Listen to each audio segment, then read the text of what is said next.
start, but I'm having fun so far. I'm glad that one of you guys have taken the plunge on it.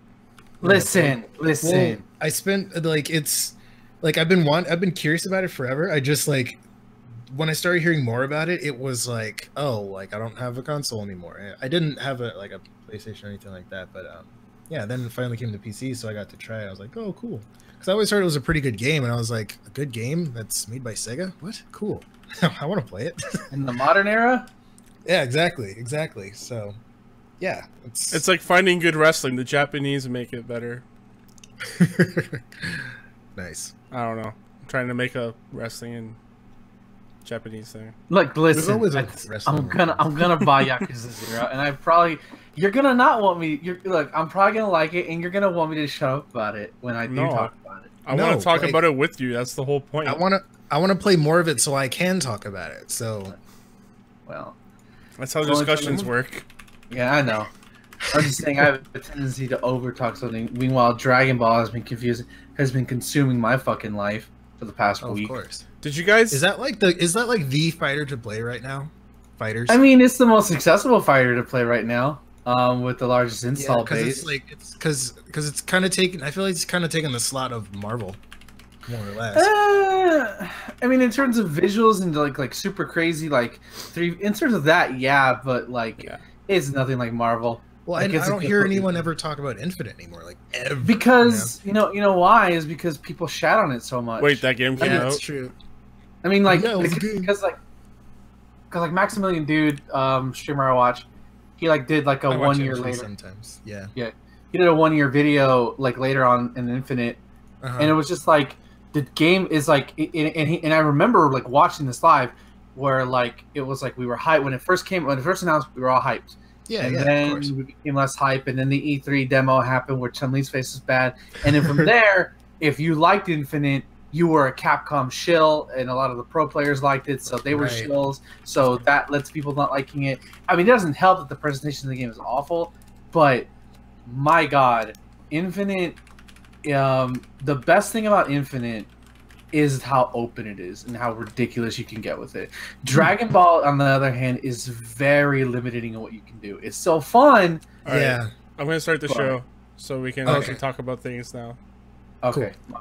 My bad. Yeah, Infinite is great. It just sucks that it was clearly a rush job, and the fans turn on it so bad. But whenever Max streams it, or when there's a big tournament going on, I will watch because I want to see that insanity. And you cannot replicate that Marvel insanity with Dragon Ball, no matter how hard you can't.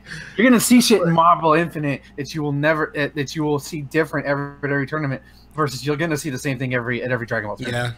Yeah. Okay. Hello everyone, welcome to the Chart Shot Gamescast. Each and every week, friends gather around, talk about the games they've been playing, the things going on in their lives. Today is the Ben and Lo Show, starring Thomas. What is a man?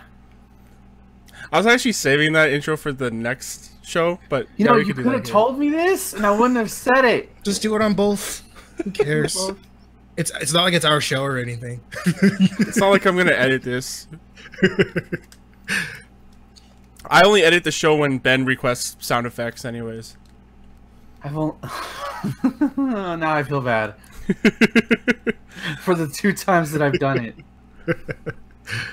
Who wants to fight for who wants to start this week? I think Ben should go first. About what? Like what I've been playing? Yeah. Well, I guess talk about the big game on the block that's not called Mega Man 11, but Dragon Ball officially came over to the Switch last Friday. I didn't get to play it last time because we were doing the show, and I only played the story mode, so there was something to talk about. But now I have gotten a week into it. This game is fun. It's stupid ridiculous on how accessible it is. It does something that BlazBlue Cross Tag Battle did, which I talked about a couple months ago now, where at a core level, anybody could just pick up a controller and start doing cool shit. And that's the most difficult thing with fighting games, is that a lot of people do not have the patience to learn combo strings or the meta and stuff like that to get good or to have fun, at least. Auto combos, baby. Yeah, exactly. And like Street Fighter, like it took me a while to learn like basic Rashid stuff and to do like canceling stuff.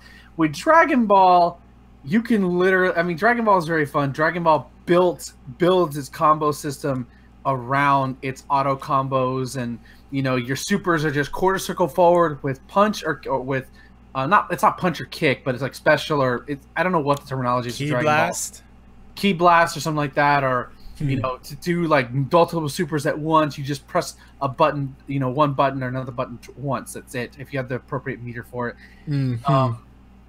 And so it's really fun. Like I already have a team, and that's I think what's a good thing about it is that I can play like unlike, and this is how I know this game is fun and it's easy in terms of its combo structure, is because I've completed pretty much 90% of the cast's combo trials. Like they're super nice. easy. Granted, half of the trials are pretty much just like mash A, mash B, do and show that here's this one special move this character can do, and then here's like one mid-air combo you can do.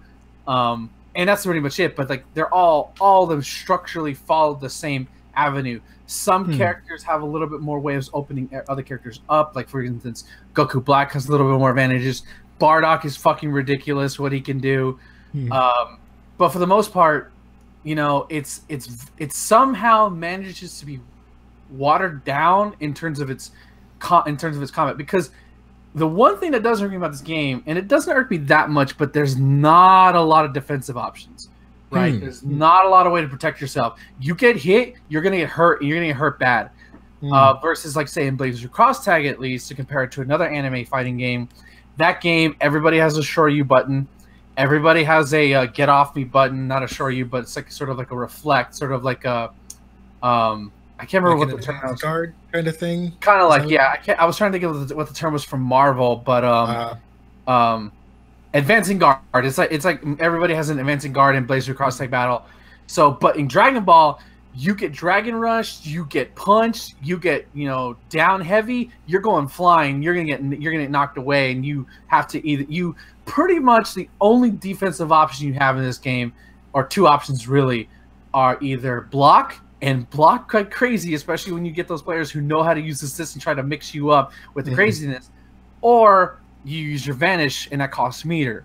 So in a sense, that is my negative thing about it, is that like you're either going to be blocking a lot or you're going to eat a lot of stuff.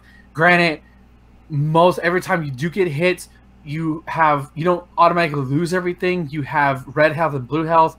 So if say my Goku Black takes like a level 3 super after a decent combo, of course it's going to scale a little bit.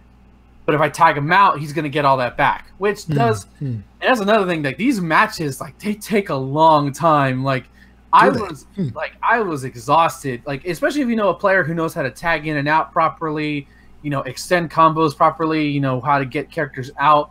You know, if you're going up against a guy who, you know, like me, is relatively new, they may not tag out as often. So you may, or if the other players are really good at extending their combos, you could probably lose a character in one go. But so yeah, it's a fun game. The story mode is trash. Like don't bother with it. Like it's just a fighting game. I mean, yeah. I mean, the only people who have done it well so far has been NetherRealm, but like it's just the way it is.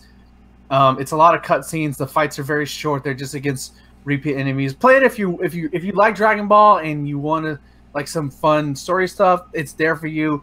But where this game shines on is its you know, its core mechanics. And shout outs to the Arc Systems and Bandai Namco for making this game. Like it looks phenomenal. Like one of my favorite, like the little touches. Like again, I'm not that much of a big Dragon Ball fan as I used to be, but Frieza is one of the main characters I play. And if you pick Frieza, if Frieza's your lead, and you play against Goku, or at least Super Saiyan Goku, because I gotta clarify, because there's several versions of Goku in this game. Right. It'll reenact the scene where Frieza kills Krillin. What? And like Frieza's like, now I'm mad, and like he turns Super Saiyan. It's not like 1 for 1, but it's like that's still pretty cool. That's awesome. I love that. That is so cool though. A nod to the fans. Yeah, it's stuff like that, and then the match begins. So it's like you know, it's cute like that. But so far, I have 2 teams: my A squad and B squad. A squad consists of vanilla Goku. You you know, who has the Kaioken super rocking on. That's ridiculously fun to do. Like you land that shit. Oh my god.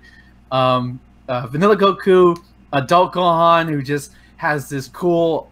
It doesn't look flashy, but once you start to learn how to adapt it, his install super, which I guess he sort of got in the Buu saga, where he got like magically enhanced or something. I don't remember how. When you say Adult Gohan, do you mean like Ultimate Gohan, like when he went up against Mystic Super Buu? Yeah. Okay. Yeah, Mystic Gohan. He's just called Adult Gohan because okay. there's also Young Gohan or Teen Gohan. As they have all these different forms. It's hard to keep track. I've heard in like Super Gohan is trying to learn a different transformation other than Super Saiyan. Really? It's like I don't know. Fuck you, Dad. I know a different transformation that's better. Isn't he already like Mystic Gohan or whatever the hell it is? Like, isn't he just always in his base form? Isn't his base form like a weird, like, I don't know. Who cares? Yeah. Let's not get caught in the leaves like, here. He's cool because like he'll level up. He has this really cool quarter circle back move where he'll fly mid screen and just smack you down, like, or like do an overhead with his arm extending down like an elbow. It's so sick. And it gets stronger the more, like, the higher level your install is. And you can level up 7 times. He has a good Shoryu button. This is a Shoryu. And then finally, the one who I'm the most happy with because it's so satisfying to hit people with is Big Boy Cooler. Really? Yeah, Cooler was always one of my favorite characters when I watched the movie back in the day, just especially his first form, not necessarily his metal form, just because he looked like Super Shredder, this big monster with the full face mask, and you know he flies through the Goku's Kamehameha wave and grabs him, just says, "Get down here, bitch." In fact, you can actually, that's a property of Cooler's move. If somebody does like a projectile, like a Kamehameha, you do that level. It's a level 1 super. Cooler will just not give a fuck and just dash right through and grab you. No way, like super. It's awesome. But like they're so satisfying. I love to do it because at the early game, you'll have a lot of people doing super dashes at you because that's a way to get in. It's easy. But if you know how to time it right, you can do your down heavy, skyrocket him to the sky, and I love to do this. Anytime I see it coming down heavy, then you know you do a drag, then you'll follow them. It sometimes does automatically, sometimes you press the button, and then I do quarter circle back with 3, I think. I have my controller right here. Yeah, quarter circle back with A on the Nintendo Switch controller, and that'll basically do like a knee to them, and it'll drive them into the ground, and it's just like super crunchy. And then I'll do, if I have enough meter, I'll do a super with it, and it's like, oh my god, yes, so good. Yeah, Cooler's easily my favorite character. He's not my lead, but when I get to bring the big boy out, like I don't normally like to play big boy characters, but and then Team B consists of Lord Frieza, Goku Black, Goku Rose, or Goku Pink as I call him, and then I don't know who my third team member is just yet. Right now it's Goku Black, Frieza, and I'm blanking right now. Shit, I was just playing the game not like about an hour ago. But either way, it's those two characters. I'm thinking it's not Vegeta because I haven't tried Vegeta yet. At least I haven't put him into a team yet. But it's just really fun, and I love playing it. No rage quits yet. No, I feel like you're not inducted into Dragon Ball unless you've gotten a rage quit. And I'm not good, right? I'm not good. I'm trash at this game. But there are points when I clearly understand how this game works now. And I'll fight against a person who clearly is new and doesn't know what they're doing, and I'll just destroy them. And I'm thinking, okay, pull the cable now. Pull the cable. No? Okay, take the L. Congrats, you took the L. Awesome. That's awesome. That's because people want to see like the flash screen at the finish. No, dude, the Dragon Ball has a horrible reputation of like pull that cable. I ain't taking this loss. Like this is bullshit kind of thing. At least when I saw on the PS4, whenever I saw stuff like that. I think it's just the presentation. People like it. I love watching matches in that game. Yeah, it's fun. It's fun. But maybe if I go back to Combo Break next year, I will enter the Dragon Ball tournament and get bodied by actual pros. Yeah, you should. Yeah, but to me, if you ask them to change seats. That's all. What? Just ask them to change seats. That's all. Yeah, just switch sides. If there's one thing I will say though, if you're trying to get good at Dragon Ball, at least to me, the way to get good, because everybody plays a similar style for the most part. There's some outliers, like Broly's a little weird. Hit is very weird. Like I tried it, and I'm like, this is a learning curve. I'm gonna need to get to practice if I want to use this character. But assists, how to optimize assists is gonna be the best way to do it, and how to extend combos with Dragon Rushes. That's the best way to do it, because everybody can do down heavy, do light into super, cancel DHC. They can do all that. That's very easy stuff to do.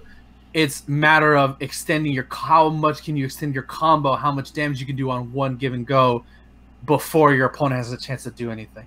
So yeah, Dragon Ball's great, and it's on the Switch, and it's portable, and it functions like the only issue I've seen on the Switch is that load times take a little longer, but that's fine with me. I can deal with that. Yeah. Mega Man 11? Yeah, let's talk about Mega Man. Yeah, I played that. I've been playing that. It's a game. Don't do this, Ben. Don't break my heart. No. It's very fun. I'm enjoying it. I think I've gone on record saying I'm not the biggest fan of the classic series. Like X was always my boy. I didn't play a classic series game until Mega Man 7 because it was on the Super Nintendo, and the NES is garbage. So, God damn you. Yeah, I'm digging that grave. But no, I'm not gonna lie. Like it because I like Mega Man 8 as well. Like that to me was the last great Mega Man game. I love Mega Man 8. And it feels like this is a continuation of this. Mega Man feels right. I like his walking speed. I don't know what people are bitching about the length of the levels. They feel perfectly fine to me. Yeah, I've only played that first one, Blockman, and it feels good to me. Yeah, they feel like perfect length. Like the obstacles aren't too long. Once you do it, like okay, I'm already here. The best part about it though so far has been not looking up a boss order and trying to go it as whatever. Because I did the electrical dude first. I don't know all the Robot Masters' names right now. But I did him first because I figured, well, I could go for Blockman first because that was the demo and that's what I know. But let's go crazy, and I did it out of order. And then I went to Blastman. That was kind of a mistake because I died a lot. But and I love this is that you can just go to the store and just buy lives and buy energy tanks. I'm just like, yes, give this to me, and it made my experience a lot better. Did you see that you could just buy like permanent? Yeah, it's like Mega Man 8. Yeah, it's like Mega Man 8. Yeah, I never got to play Mega Man 8 or any of those other ones. Okay. I've only ever played X and a couple of the NES ones. But yeah, this is my first time having a shop in a Mega Man game, and it's pretty cool. Like even if you just trial run through a few of the levels, and you're like, okay, I'm not supposed to be here right now, you still get the bolts for doing what you're doing on that level, which is the currency, right? Bolts. Yeah. Which is the best part, because I didn't realize, I forgot about the store, but then I looked and I died a couple of times in Blastman stage, and I went, how many bolts? I had like 800 bolts. Yeah, it was ridiculous. So I was like, spend that shit. Give me those lives. Give me those energy tanks. I'm doing this. No, man, you got to get the stuff that like actually helps. I've gotten that stuff. I've gotten that helps you just slide on ice. I've gotten some of those upgrades, but whenever I have extra, okay, give me a couple extra lives. Give me some of this, because like the game is super generous with bolts. I think it helps alleviate the experience if you feel like you're having a tough time on normal mode, because normal is kind of hard in a way from what I'm understanding by people. Just normal just feels, it actually feels normal to me. It feels like a normal Mega Man game. I agree. But that's hard to a lot of people, though. So. Get good, scrubs. Exactly. But so far, I only have 3 Robot Masters down. I have Tundra Man, Impact Man, and the hot guy. I don't know the Heat Man. That's not Heat Man. Torch Man. I think it's Torch Man. I think you're right. He's Torch Man. But those are only 3 I have left. So like, how many times are they gonna make a fire robot in this series? Yeah, or ice. As many times as they can. I will say, Tundra Man, easily my favorite one out of this incarnation of 8. I love how he looks. Like it's so cool, like a figure skater, and he looks like a figure skater, and I love that. But yeah, it's good on Capcom. Like I kind of hope like how last year I had that emotional awakening with Sonic Mania. You know, like he's back. The blue blur is back. I hope there are some Mega Man fans out there, classic ones, who are like, he's finally back. He's Blue been gone for so Bomber long. is back. Yeah, you know, it felt good to play. Like they made a solid Mega Man game. Cool. I swear to God, you better give me X now, though. I swear to Yeah. God. I got a few things to talk about with Mega Man 11. First off, like the game feels good to play. The double gear system is pretty cool, but you have to remind yourself to do it all the time because I forget constantly. Some of the speed stuff, it's fun to pull off like fun jumps with Blockman's level because there's a bunch of blocks falling and there's conveyor belts, so you have to slow down time and measure out your jumps. Rush is back. You get to use Rush again. Nice. I was never a huge fan of Rush, but I've grown to like Rush. I like Rush now. Really? It's pretty cool. The first thing I did in this game was switch the voice acting from English to Japanese because I heard the English voice acting. I was like, I don't want to listen to any of this. If it's anything like Mega Man 8, It's not. It's not that. Yeah, it's way better than that. It's just. Is it? Okay. It's just not good. Like, it's Yeah. not. It's not terrible, and it's not bad. Like, really that bad. But It's serviceable. just- yeah, it's like I don't even want to have this, so I just put it on Right. Japanese instead. Yeah. Mega Man's death cry is fucking crazy. It's Ben. What do you? How would you say the death cry is? It just sounds like a kid who like sprained his knee. Man. The funny thing is when you switch it to voice acting to Japanese, they call him Rockman, and that's pretty cool. sweet. Yeah. That's how it should be. There is the issue of the doors. Like you guys don't care, but that's a small touch that I would have liked to have seen. Doorgate. Yep, Doorgate. Another thing is some of the pickups, like some of the sound effects stuff isn't that great. Like picking up things, you normally like the pickup sound in Mega Man is so distinct that you can just think of it like right in your head right now. But in this one, it's not the same. It's not really there. That's a shame. And some of the sound effects stuff is just not as iconic as some of the other games. And the music is okay, like it's fine music, but it's nothing like any of the other Mega Man X or Mega Man 1, 2, 3. Like it's not iconic. It's good, but not iconic. It's not like memorable. Yeah. So those are my little criticisms. But I'm excited to get back into it. I've only done Blockman. All right. Ben, my turn now? Ben, anything to add? Other than that, I think the voice acting is fine. Like to me, Mega Man sounds perfectly. Mega Man sounds like Deku. How I would say, well, in the Japanese version, he sounds like Deku from My Hero Academia. I think that's the only issue I have with the voice acting is that Mega Man sounds a little too older.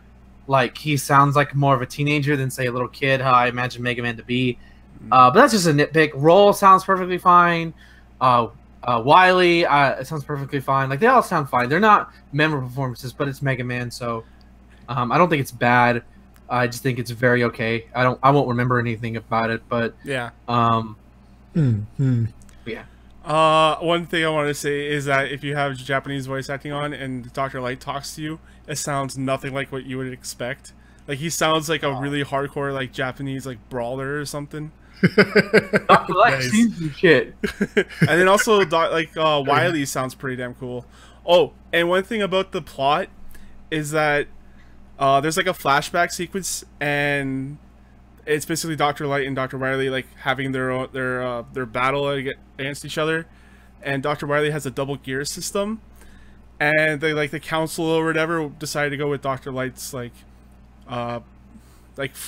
free thought and like consciousness for robots instead of the double gear system, and then Dr. Light just like decades later steals it and then gives it to Mega Man. So I'm like, what the fuck, man? Like they turned down his stuff. He became evil because of this, and then you just steal his shit and then give it to Mega Man to kill him. Like, what the fuck, man? That's how. I mean, them's the breaks. That's how it goes. Dr. Light is such a fucking hypocrite. He's the scientist. 20XX. Anyway. 20XX. It's a rough year, man. Yeah. I mean, right now, Wiley's building a machine that's gonna kill everybody. So fuck it. I'm sure he's. Yeah. I can't get down with that. It's just funny how that he's just a hypocrite. That's all I gotta say. Nice. All right. I guess Lo, you want to talk about Yakuza? Yeah. So I picked up Yakuza 0 a couple of days ago, and because I realized that there was a kind of like a prelude sort of thing that you go through before you can actually save. I didn't realize that because I played through part of it and I was like, oh, okay. And then I went out and left and did something else. And I came back and was like, oh, crap, none of that shit saved. So I got to do it again. That's fine, though, because it's actually pretty enjoyable. I'm having a lot of fun with this game now that I'm able to, like, roam around in, like, the little district area. I forget what it's called. I don't have all the names of every... I don't have all the names of everything down yet. I'm learning everybody's names, but I'm really digging everything so far. It's like I'm watching these like cutscenes and stuff like that, and it's like the cutscenes and stuff are really good. It's a little weird because like there's like 4 different styles that they're done in, which is like it's kind of like whatever. Yeah, it's like I'm just like okay, whatever. It just kind of feels like an old school like Sega game. It's kind of like it feels like a Sega game. Like it's weird. I can't really explain it any more than that. Well, it's like it's got like these like stills. To it. Like sometimes it's got the stills that hasn't occurred too much since I've been playing, but then it also has like actually fully like rendered 3D cutscenes. Yeah. Yeah. How'd you like that intro where you get to go to the karaoke place and sing a song? The karaoke, I will admit, like the first time I did the karaoke, I'm like, what the hell is this shit? This is bull. Because I played rhythm games before. Very important question. Which song did you sing? Was it Judgment? The first one. Judgment. Yeah. Yes. Yeah. Yes. So the first time I ran through that, I was like, this is dumb. Like, I can't get... Because I didn't do that well. I got like an 85 or something. But then I did a thing where I didn't actually save my progress. I went back and did it again. I was like... And then I was like, okay, I get it now. Okay, I get it now. This is cool. I like this a lot. It's literally just like DDR or whatever. You're just tapping buttons to the I'm used to having like a top thing and having things come up. So like it was weird because it's like horizontal, but I get it now. I'm like, okay, it's like once I got the spacing of all the inputs and stuff like that, then like the next time I tried, I got like a 96. And I was like, okay, cool. I'm gonna do this more. Did it blow your mind when everything was not the real world and it just went into this weird fantasy world? Yeah, where like you was just like rocking out on a fucking guitar and just like I'm looking down in the bottom corner. I'm like trying to focus on that. Then I'm like, wait, what the hell is going on the screen right now? I don't understand. But it was fun. It was a lot of fun. I was like, they really just went ahead with this. This is really cool. It's just this really stark contrast between like the sub stories and then like the main story. The main story is like super heavy and like dramatic and serious, and then like you have these side quests and stuff. There's this one side mission I did where you walk up to these 2 guys and you overhear like some guys speaking a password or something. So I did like this whole thing. Oh yeah. So he's like, oh, so you have to go to this restaurant. There's this girl standing in front of the restaurant. You have to ask her like what are her plans for this? I forget. Like what's the weather or something. The weather, and then like her plans for like the next night or something like that. And then you ask her, and then like you fight a bunch of dudes for no reason, and then I'm like, all right, cool. Like this is cool. Like I was wondering when I get to fight somebody, anyways. So then I fight a bunch of dudes. Then she gives me this other code word. I take it back to the other dude. He gives me the password. Then I go back to the dude who is selling all this like secret shit. Then I give him then he gives him the password, and then at the end of the quest, then he just like walks away from the guy, and then he's like, "Oh, I've satisfied my curiosity." He's like, "Are you gonna buy anything?" He's like, "Yeah, maybe later." And I was like, it's funny because the whole time during that quest, I just wanted to learn the password. I didn't really care about what the dude was selling. Like me personally, that's what I was invested in because it was funny to see that in the dialogue. So I'm just like, that's exactly what I was thinking the whole time. Yeah. This is ridiculous. Like Sega, you get me. Like how do you get me so good? And the funny thing is like that even pays off after that because you can go back to that guy and like buy weapons, I believe.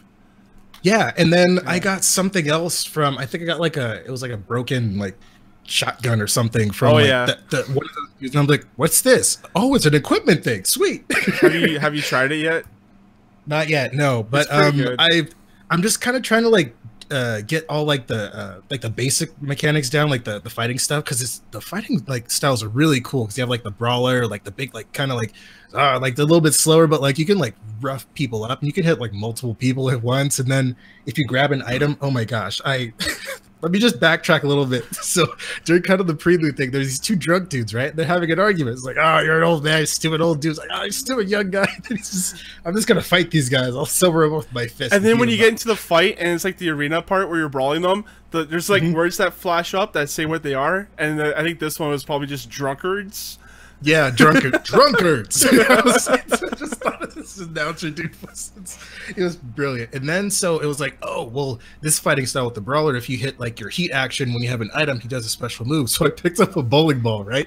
Oh. so then he just chucked this bowling ball into the dude's shins. I'm like, this is the greatest game ever. And then after the fight, the dudes are just sober. They're just like, what happened? I'm like throwing these dudes around, throwing shit at them, like smashing their faces into the walls and stuff like that. And they're like, oh, what happened?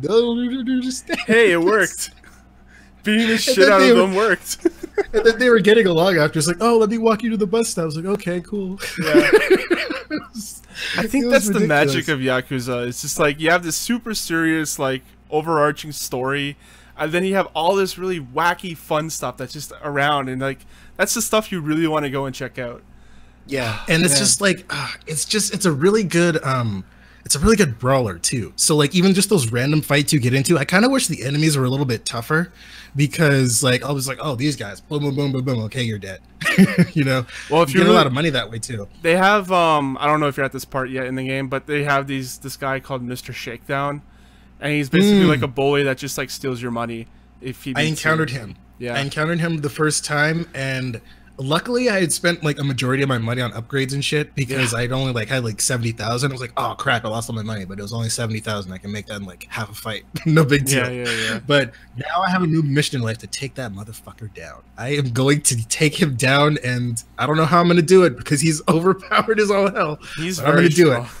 There's a whole side quest on him too. I think you have to defeat him 5 times for the side quest.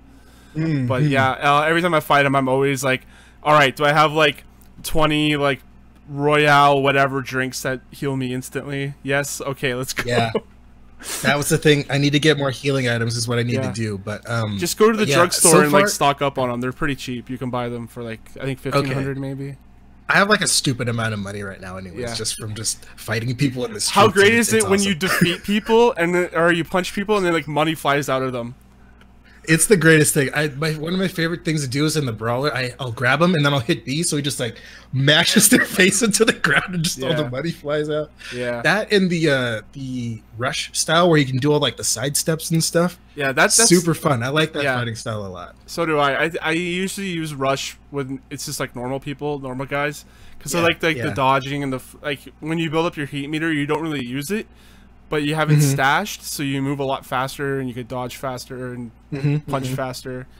There's also a third style that you'll get that's more. It's even slower than Brawler, but it does more damage. Like he has a wider swing too. It's like the Beast, I think it is, right? Yeah, the Beast mode. Okay. Yeah. But yeah, I'm having so much fun with this game so far, and it's. I think it's like the game I've been looking for that I didn't realize I've been looking for. If that makes any sense at all. Like, I'm glad you're having a lot of fun with it. Like I think it's pretty. It's only $20, people. 20 American dollars. And the nice thing about this one is like even if like you've never played a Yakuza game before, like it's a prequel. So it's like this is like establishing like the characters that I guess everybody is in love with now. So now I can understand. Now I can finally get some of these memes that are flying around on the Twitters and all that kind of stuff. So I'm like, okay, sweet. Yeah, this is a cool game. And I'm there's another one coming out on PC soonish. I'm not sure when it's coming out. I don't know. Maybe I think they're bringing out the Kiwami games to PC as well. I'm not entirely sure. And that's a remake of the first one? Yeah, it's the remake of the first one, the first Kiwami. Perfect. Kiwami 2's remake of 2. Perfect. They're doing a PlayStation Plus for next month, I believe, is going to be Yakuza Kiwami. So you can start there if you want as well. Yeah, it's freaking great. Also, you haven't even gotten to the part where it switches to a completely different story and you get to play 2 different stories. No, not yet. Like I've just been like honestly, I've just been running around, just exploring shit, and just getting just into like shit. Like it's so much fun to do all the side stuff. And you think Kiryu's like side story stuff is great? Wait till you meet Majima, because that's the character that everyone really loves. He's Really? to do with the eye patch, yeah. Oh, okay, eye patch guy. Okay, Yeah. I'm looking forward to that. It's just this game is so cool. Also, and when you leave the game before like you start it up and it runs through the video, did you watch that? Yeah, that's super badass. The music is awesome.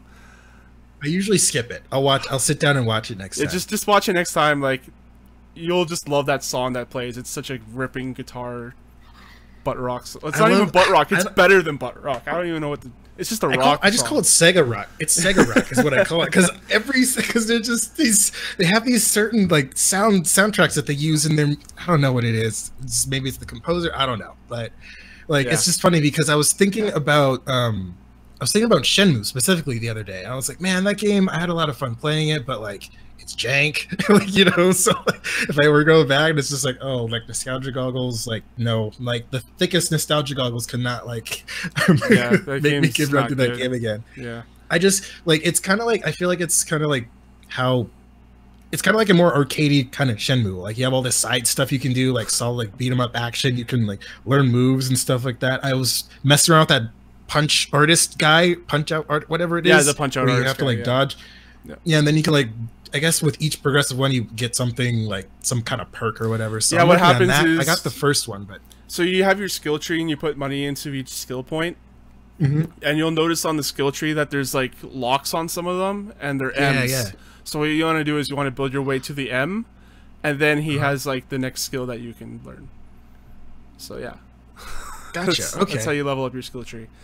Yeah. I like that too. It's just it's like you just literally just like dump money into your skill tree and that's it. Like that's like your experience. You're like, sweet, this is awesome because they just throw it at you. So it's like whatever. Yeah, man. Oh man, this game is so awesome. I love it. It's great. I'm probably gonna be playing the crap out of it this weekend. I'm so happy that someone here has finally enjoyed the Yakuza. I'm just happy that I can be excited. Like I don't remember the last time I was this excited about a Sega game. Like don't get me wrong, Sonic Mania, like yes, solid Sonic game, awesome. But like I've played this game before. Like this like I've never played a Yakuza game before, and just like what have I been missing out on this whole time? But at the same time, like this is like a like. I don't know. Like, I'm glad I'm playing this one because like it looks great. It's a good looking game. It's on PC, uncapped frame rates, smooth buttery performance, and all that kind of stuff. And it's awesome. It's a good time. I love it. Runs in 60, even a little bit higher than that. I have it at like 70, I think. Yeah. It's freaking great. It's awesome. I can't wait to.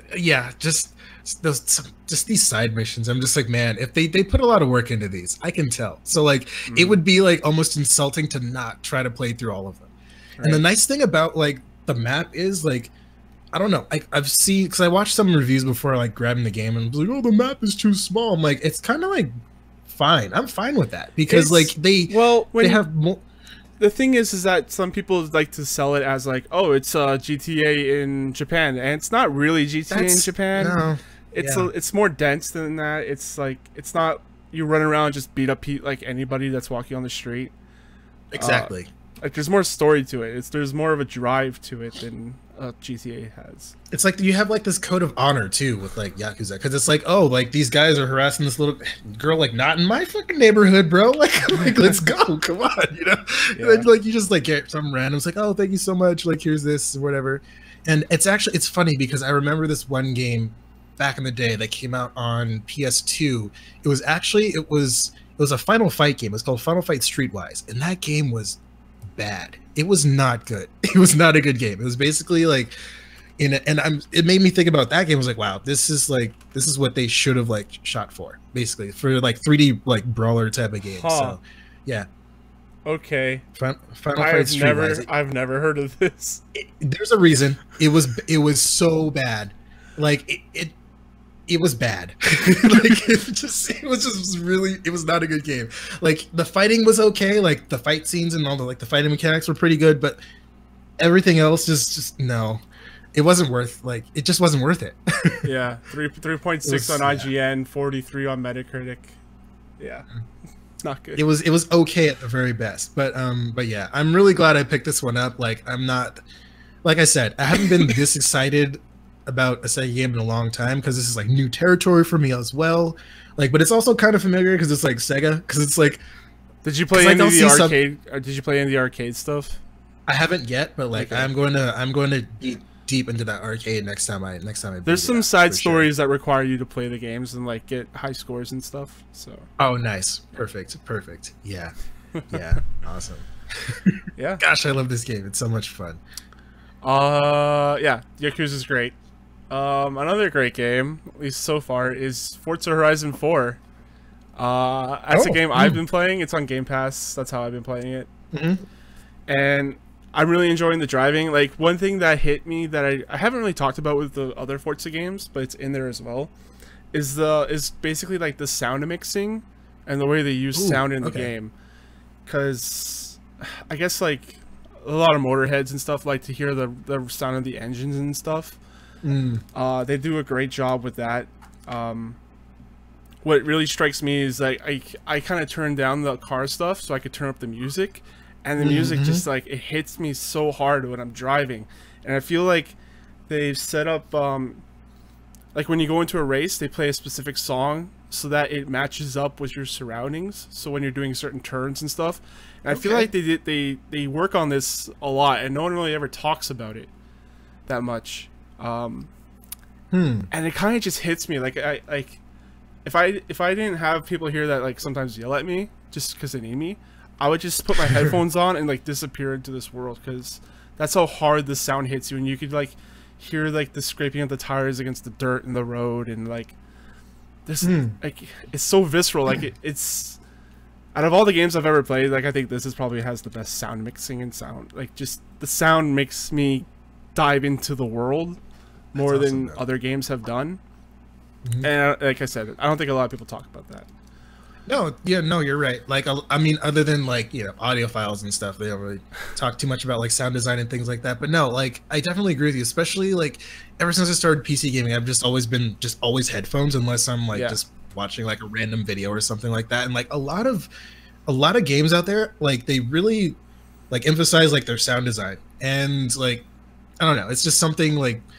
I feel like a lot of, it's more specifically with like first person shooters and stuff like that. A lot of people are like, oh, well, yeah, you need to use headphones so you can hear the footsteps and all that kind of shit. Like, okay, yeah, that's cool. That's true and cool. Yeah. But at the same time, but like, there's like the whole thing with like how like you were saying, how the soundtrack interacts with like the actual like sound effects and everything like that, like in the game. So yeah. And even like with like, just like music, you can have like good music in a game, but like if it's like mixed like shit, it's going to sound like crap. It's like, well, this isn't that great. It's okay, but I'll turn it down a little bit. Yeah. Whereas like with your experience, it's just like, oh well, this is like helping me get into the game even more, which is exactly what a soundtrack should do. Right. So that's pretty awesome. Yeah, I think like that mixed with the way because they're the only ones that take advantage of the trigger controls, right? So when you're braking on dirt, it's gonna trigger and like make you feel that traction more.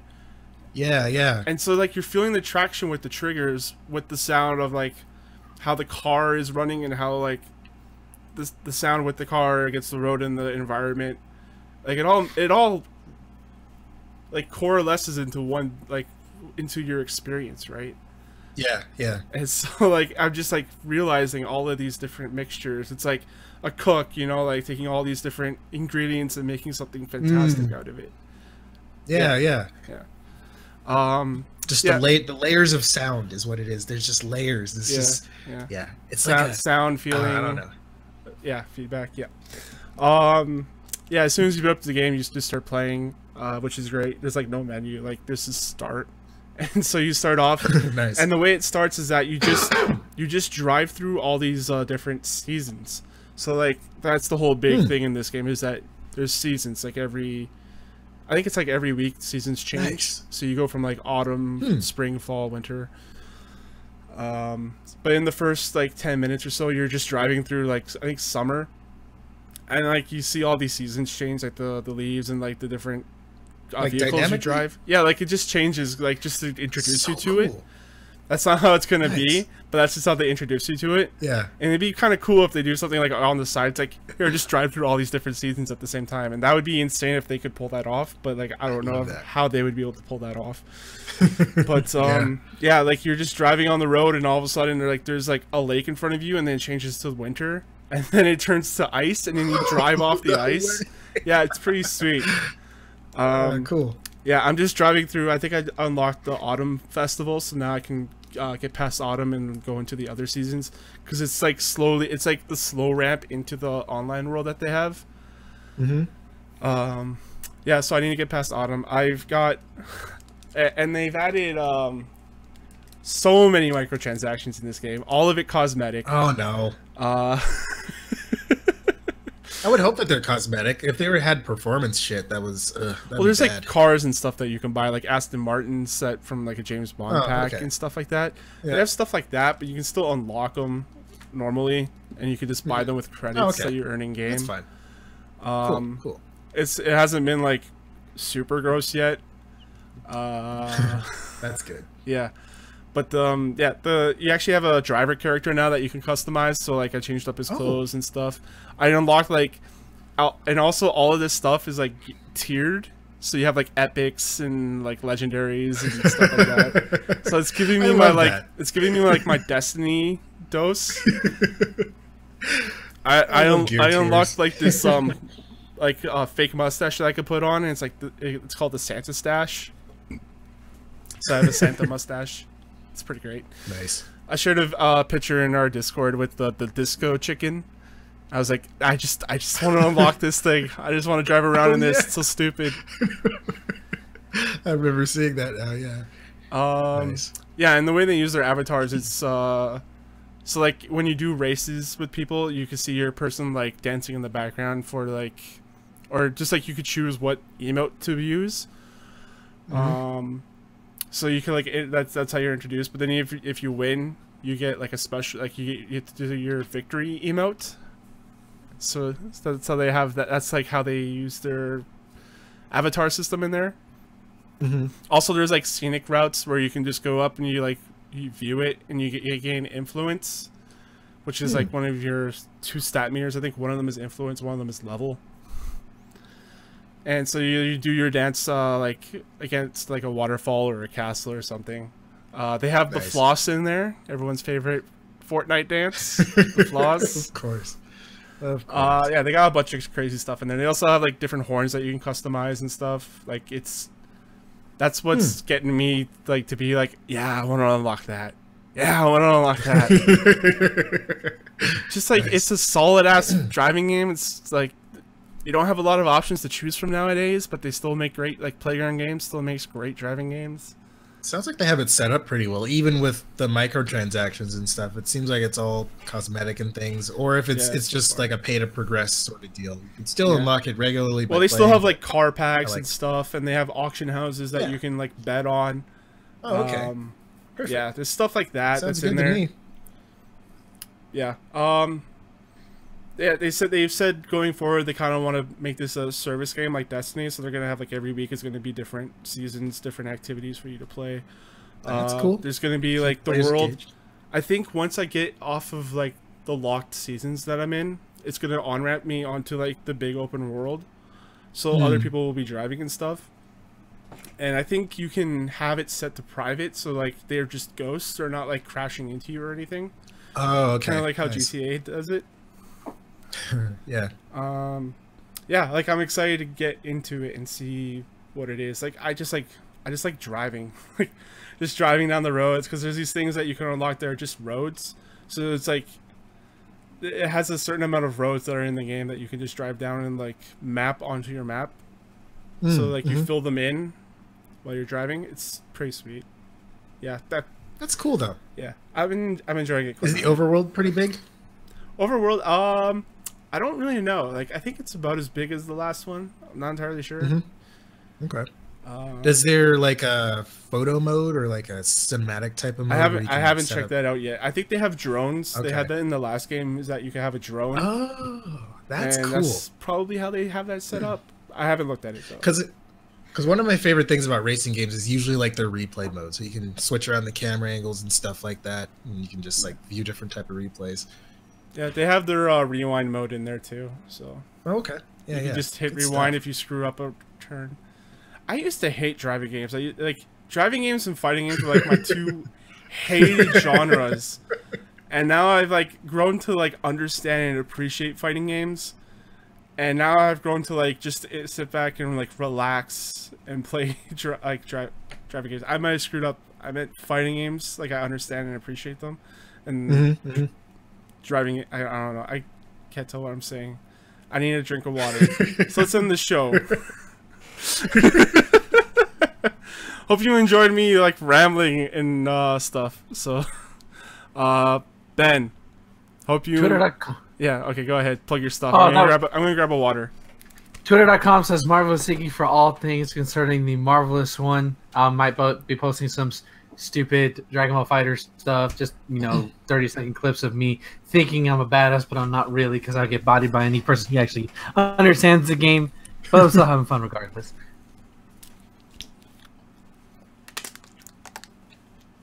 Oh, I guess that leaves me. Yeah. You can find me on Twitter at Nero the Hero, N3R0, TAGH3R0. You can also find me on YouTube, Nero the Hero, all with letters. I'm actually finally just finished a new episode of my show thingy, The Lowdown, and it's actually on free-to-play games, so it's going to be pretty interesting, and yeah, give it a watch, give it a listen. There's going to be 2 parts to it. Part 1 is going to be me just kind of talking about free-to-play games. It's just kind of like concepts and ideas and things like that. The next part will be just sort of like a community sort of project. So people will be able to submit audio and crap like that, and I'll edit it all together, put some cool music behind it, and yeah, it'll be fun. So check it out. It's not, I don't think it's public yet, but it will be soon. So that's where you can find me. You can also find me on the podcast with these fine gentlemen. Okay, so for some reason my Audacity stopped recording. I do have a backup, so if I lost any audio while I was talking and gushing about stuff, I have a backup for that. I'm just exporting my Audacity right now. And once I boot that back up, I'll do the end of the show, and then I'm going to stop the video and then start it back up. Just so I make sure I have everything saved and like put away. Do I need to ad lib to fill the time? If you want. Well, since we just need to fill some time here, I just wanted to take a quick minute and just say how much I appreciate everybody out there who's actually listening, who actually tunes in and listens to us and everything like that. Because, I mean, one of the most valuable things out there, I feel like, is our time. And, like, how you spend your time, I mean, you can spend that however you want. It's, like, one of the most valuable things you have. So I just wanted to say just how much I appreciate, and we all do. We all appreciate you guys spending your time listening to us, get together every week and ramble on about games. Because literally, if we did not have anyone listening, we wouldn't be doing this. Right. Exactly. Right. So the fact that you're listening is the reason we're doing this, and we move on with our lives. Exactly. Exactly. Right. You can also find me, your host Thomas, on Twitter, CSG Thomas on Twitter. You can also check us out at chartshot.com. That's where all of our audio, video, and written content lives. And email me, thomas@chartshot.com. Lo, what is that picture behind you that's on the whiteboard? Oh, that? Yeah. This is something one of my friends, I think it's Chalk. Yeah, he made this for me for my birthday one year. And I'm just like, cool. Is that supposed to be someone? Like Jimi Hendrix or something? I don't think it is. I don't think it's anyone in particular. It's just like, because he does a lot of like artwork and stuff. So he just did like this random piece. It's like, here you go. I'm like, this is cool. I like this. I'm going to keep it. Yeah, it's cool. From here, it kind of looked like a Goomba. So I was like really wondering about that. It was like, I can totally see that looking like a Goomba. Yeah. I can totally see that. No, yeah. It's like a Goomba with an afro. Yeah. Afro Goomba. I need to draw that now. I'm going to put it on Twitter. Don't be surprised if you see that on Twitter in the next couple of days. I got to see that shit. Alright, I'm going to stop the... I know some of it. I know more of the Dracula parts than the Richter parts. Alright, Lo's going to decide who's going to be Richter, who's going to be Dracula. Ben, you be Dracula. Sweet. Okay, hang on. I need to actually pull up the script. What is a man? Symphony. Oh, I don't even know how to spell symphony. Symphony. That's not how you spell symphony. You're doing it wrong.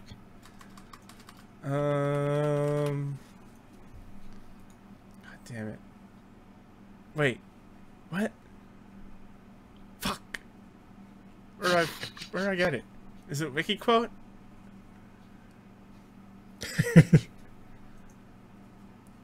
It's not even that much, right? No, it's quick. I'm trying to find it. All right, I think I have it. Let's just do this. I'm gonna send it to you, Ben. Okay, that's fine.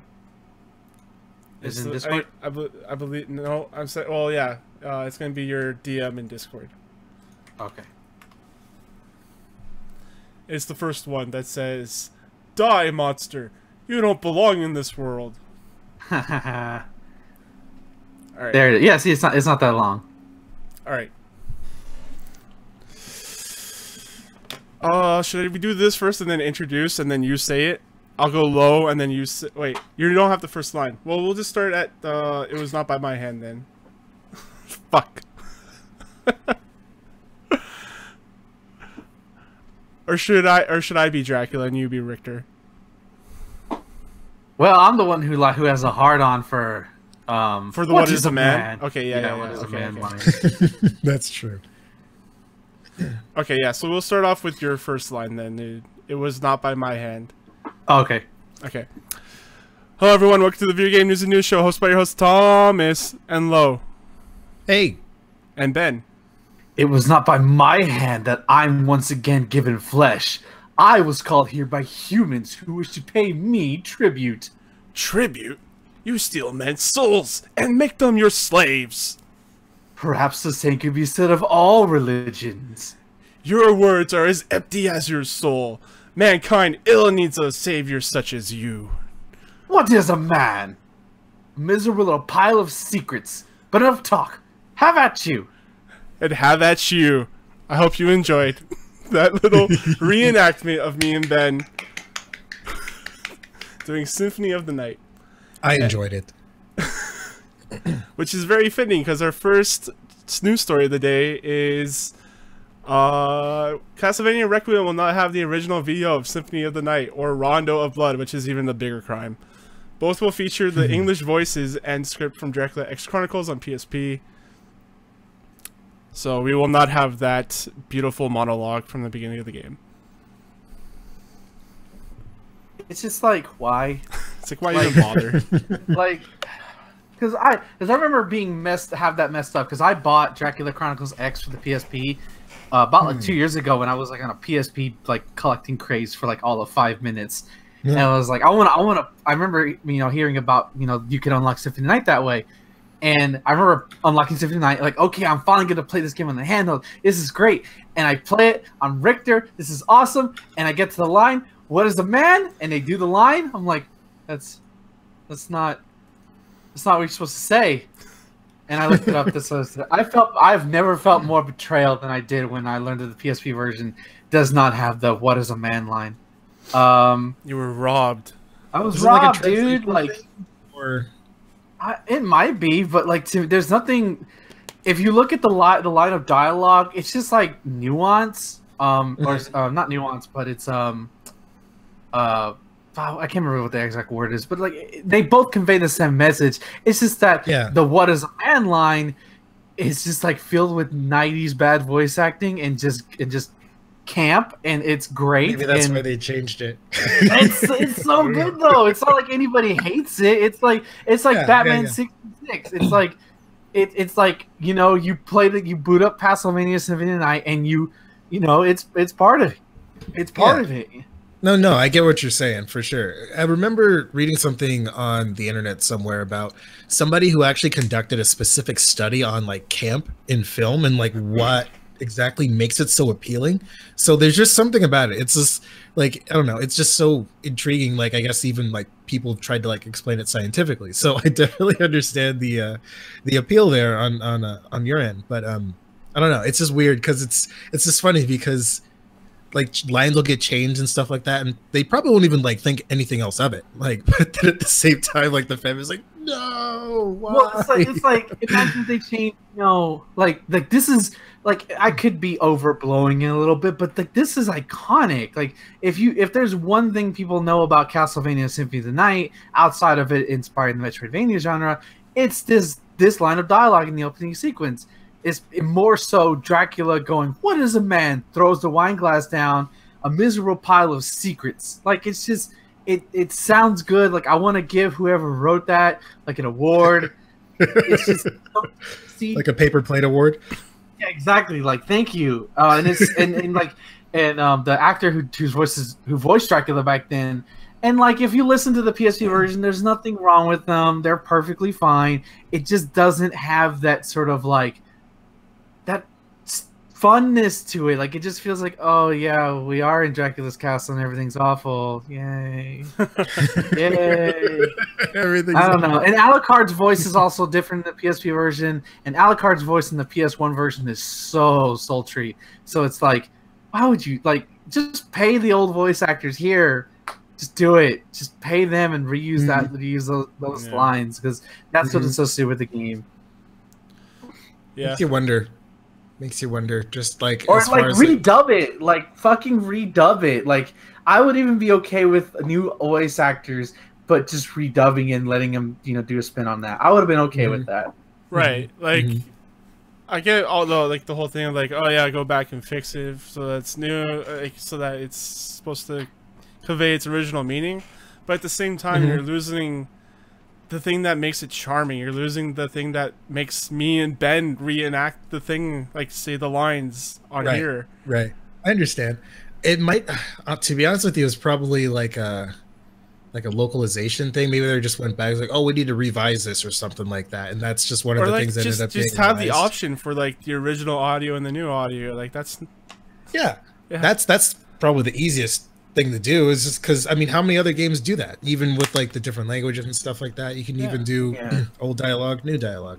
And there's not even a lot of dialogue within Symphony of the Night. There's like a handful of sequences where like you run into Maria, and that's it. But like most of the dialogue is up front. Yeah. Yep.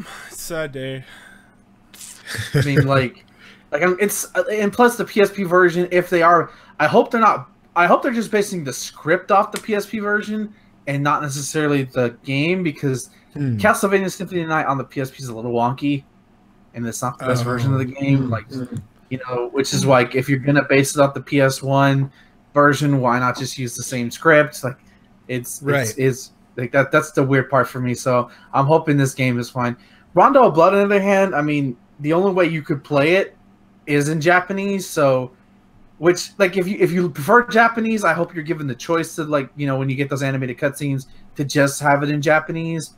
But like, because you can, again, if you bought Dracula X for the PSP, you can play classic Rondo of Blood.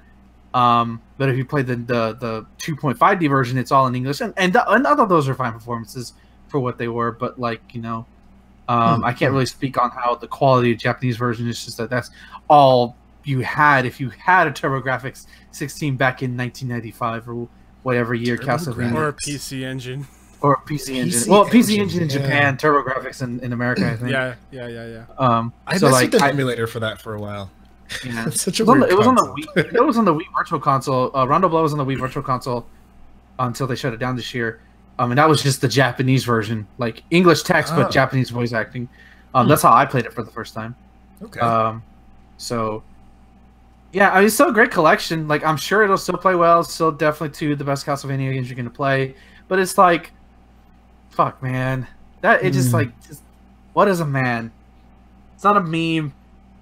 It was a way of thinking. It's a way of life. It's a way of life. I really like. I know they're not going to do it in the new Castlevania Netflix series, but I want to throw back to that where Dracula just does that. What is a man throws a wine glass down? It's the wine glass that sells it. Yeah, definitely. Speaking of terrible collections, Square Enix announces the 9-game Kingdom Hearts compilation. I don't know yeah, if this is a that terrible collection.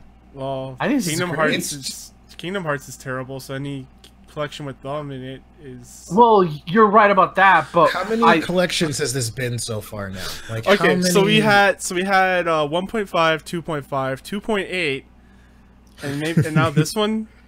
Maybe well, there yeah, was 1.5, 2.5, 2.8, and then they did a collection with 1.5 and 2.5, and now this is the latest one. Okay. Which Didn't they have the final mixes and all that shit too? There was like, oh, no, the this is the final mixes mix.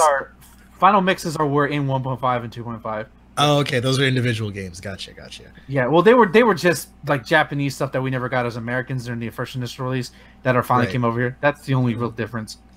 I mean, and it's the best. Like the thing is, like, yeah, Kingdom Hearts is terrible. It's stupid. It doesn't make any sense, and I hate how many games you have to play just to fucking understand the story. And when you play the story, you feel like a fucking like, god damn it. Like I don't. Plus the first game is so terrible. Like why even play through the rest of the games? But like, hey, you're saying everything I agree with, man. Like, I'm glad I found someone here that agrees. I tried giving Kingdom Hearts 1 an attempt, but it's so bad. How old were you when you played the first Kingdom Hearts? Not what was 3 years ago. Oh, okay. Well, I didn't grow up with this. Yeah, I played it like when it released, so like my standards as a gamer were like lower back then. So it's like I played there like, oh, this game's cool. Then, and then the second one came, I was like, oh yeah, they're continuing the story. Then like I was playing, I was like, what the hell is happening? What's going on? And then someone's like, no, you have to play this game. I'm like, but that's on Game Boy Advance. I don't want to play Kingdom Hearts on Game Boy Advance. And also, like, the combat's weird in this game. Why is it cards? I don't want cards. This is stupid. By the way, that card game doesn't even matter. They recapped it at the beginning of 2. It's like a movie, I think. Yeah, that's like I watched that first cutscene. Like, when did all this shit happen? It's like the last game. What? I played the first. No, wrong one, bro. I'm like, this. I don't know about this, man. I don't know about this, you guys. I really tried. I really tried because, like, I streamed the first one, and I was having a miserable time, but people were watching me play it. And then it's not intuitive. That first game is not intuitive, man. It's so no. And then I tried playing that card. I tried playing that card one. Like, I can't remember what the hell the name is because Kingdom Hearts. Chain of Memories. Maybe, yeah, like Recoded Chain of Memories or whatever. And I got to the last boss, and it was like almost impossible. Like I would have to grind out a bunch of shit that I skipped over because I didn't want to play that game. So I was like, "Fuck this, whatever." I threw it away. Yeah. And then I played 2, and I was like, "Okay, like I like Roxas as a character. He seems kind of interesting." Oh wait, we're getting rid of him and starting the game. We're actually starting the game now. Roxas isn't here. I'm like, but I wanted to play as him. I was sad when that happened. One, because by that point, I had realized like this guy's actually pretty cool. At first, I'm like, "Fuck this guy. Who is he?" Like, yeah, and it was like really slow. Like, there's like just a lot of wandering around and stuff, right? But like, as you got to know him, he seemed like a cool character. And then exactly. We're starting the game now. Here's Goofy and Donald. Don't think about him anymore. Just pull the rug up from you. With that being said, though, like, because there's gonna be a lot because of how. I mean, I won't lie. Kingdom Hearts 3 actually looks good. Yeah. Like, it looks fun. It looks solid. So, granted, there have been already collections beforehand.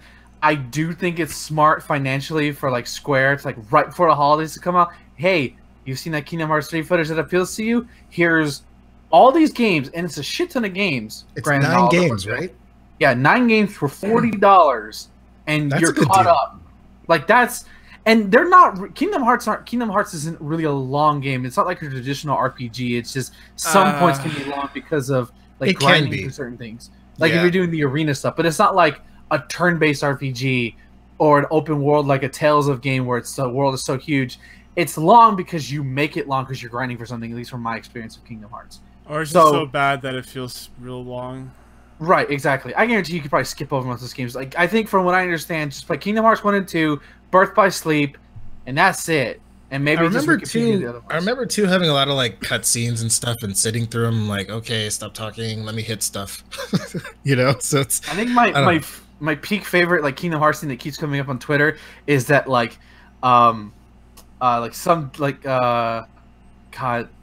Chip and Dale looking up intel on Ansem the Wise. I'm like, yep, that's fucking Kingdom Hearts. That just sounds so fucking ridiculous, but okay. Like, Kingdom Hearts, normally I love crossover shit. Like, I'm playing Project Cross Zone 2 again on my 3DS because I have a problem. And, like, I just love, like, Kiryu's in it and Phoenix Wright's in it, and they're all talking to each other. I'm like, this is awesome.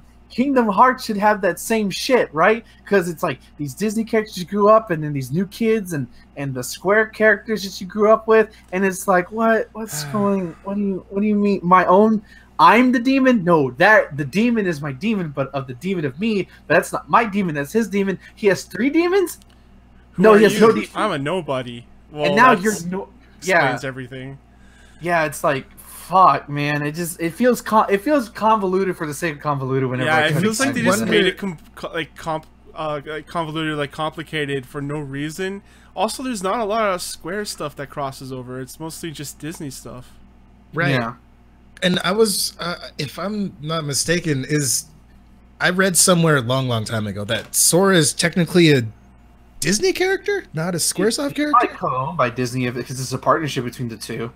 Yeah, I don't know, but either way, like it's just weird because you wouldn't think that the story would be this convoluted because it's like you watch a Disney movie, it's like, oh cool, okay, the princess, she's in trouble. Oh, the guy got to save her from this dragon shit. But then with this shit, it's like, I don't know, because here was one thing though. I remember I played a lot of Enix games back in the day on the Super Nintendo ones. I remember those having really strange stories.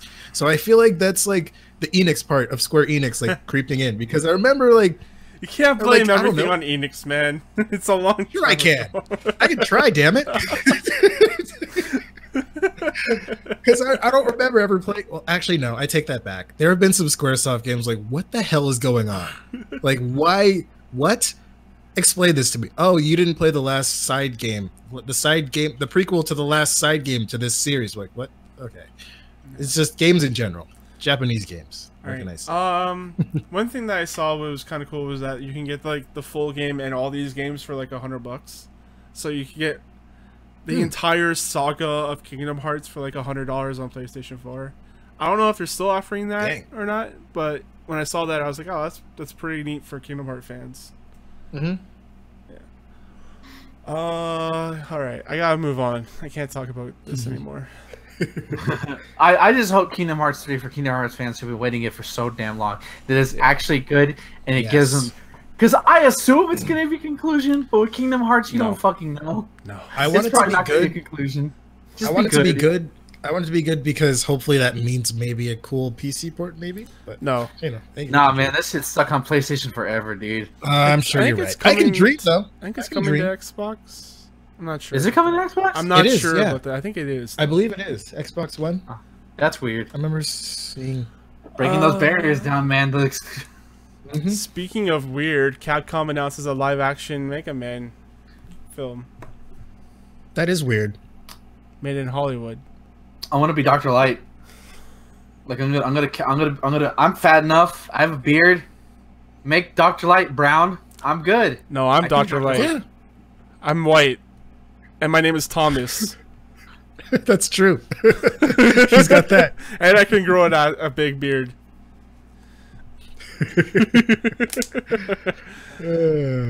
What was Wiley's first name? I can't remember what they said. Albert? I think it's Albert. It's Albert, yeah. I think Albert and Dr. Thomas. Wily was...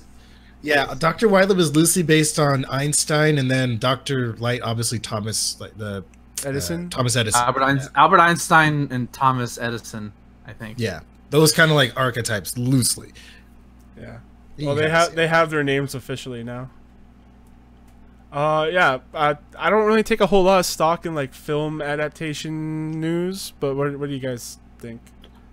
I don't know about live action. It has to be better than the cartoon that they're producing right now. Is it bad? It's bad. Is it really? We talked about it on the show before. Do you remember?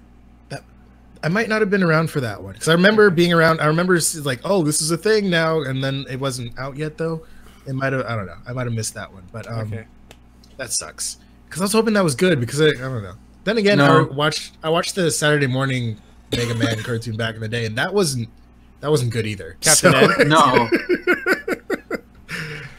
But I don't know. I'm curious as to why they chose to go with live action. Yeah, 'Cause, how I would don't know, that maybe even look? like maybe a CG. I always thought a CGI kind of like film would be I think better you and can more do fitting. a live action Mega Man. I'm sure they could. They just would need to actually put a significant amount of effort into it. And I don't. And that's the thing. Like, are they down to do that? You know, it's like, or is it just like, or is it just like, oh, let's make a game and or make a movie based on this game? And because I don't know, like, you know, like with film adaptations, it's always like you never really know what you're gonna get until the movie starts and then you're watching it. You know, because it's I don't know, it could be trash and it could be awesome. Who knows? But I'm hoping that they put some significant budget into this. I don't know. That's all I can really say. I just because I like Mega Man and I like Mega Man like themed things. And then one thing I would like to see is like a movie because we haven't gotten a series yet that's been like any good. I haven't watched the. There've been a few that I haven't seen, but I'm hoping this is good. I want it to be good. Keep that shit anime and move on. That's what I say. I wish that's what they would have done. That would have been better for me, in my opinion. But I don't know. It's like having a live action Astro Boy or something. Yeah. Yeah. Moving on, we got PlayStation Network may be getting an option for users to change their names. Finally. So this has been cropping up in some online games that have been having an option for edit username next to it. One of the options. So it looks like it's just being spread around now. So it could be confirmed. It's not completely confirmed yet. People were hoping that would be announced at PSX, but then they ended up skipping PSX. We literally have nothing to announce. Yeah, that'd be cool though. I mean, yeah, like I would like to change my name. I would like to change my name from Cornflax to like Charge Shot or something. Cornflax, nice. The that's true because you know the way you I have came people up that with have just had their screen name Cornflax- forever. The way I came up with Cornflax is that I was like, Tainted Cane was already taken. So I was like, alright, what do I do? And then I just had like a box of cereal next to me, which was Corn Flakes. I was like, I don't know, I'll just screw around with this name until I finally get something. Nice. Yeah. That's awesome. So yeah, I already changed my Xbox One to the Charge Shot, so I like to do the same with PSN. Yeah, this could be a cool thing if it's actually like going to be true. Because I mean, you have, I'm sure you have PSN users that have just had their screen names for like forever. So it's like the beginning, you know. So it's like, you know, things change. Your personality changes, and you know people grow up. Wait, so people who name themselves Blunt 420XX Blaze It want to change that now?